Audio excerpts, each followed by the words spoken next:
സുഭാഷിതങ്ങൾ അധ്യായം 25 വാക്യങ്ങൾ 24 മുതൽ 26 വരെ.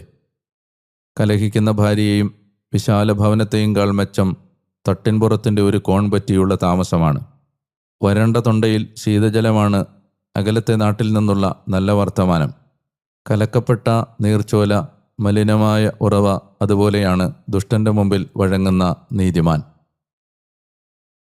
പിതാവായ ദൈവമേ, അങ്ങയെ ഞാൻ ആരാധിക്കുന്നു. പുതിയ നിയമത്തിലേക്ക്, മിശിഹായുഗ പൂർത്തീകരണ കാലത്തിലേക്ക് ഞങ്ങളുടെ വായനാ യാത്ര പ്രവേശിക്കുമ്പോൾ അങ്ങ് നയിച്ച വഴികൾ അത്ഭുതകരമായിരുന്നു എന്ന് തിരിച്ചറിഞ്ഞുകൊണ്ട് മുന്നോട്ടുള്ള വായനയുടെ യാത്രയിൽ അവിടുത്തെ സഹായവും കൃപയും ഞങ്ങൾ യാചിക്കുകയും അപേക്ഷിക്കുകയും ചെയ്യുന്നു.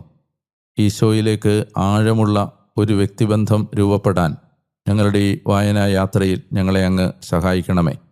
കർത്താവേ, ഈ വചനവായനയ്ക്ക് കൂട്ടുവരുന്ന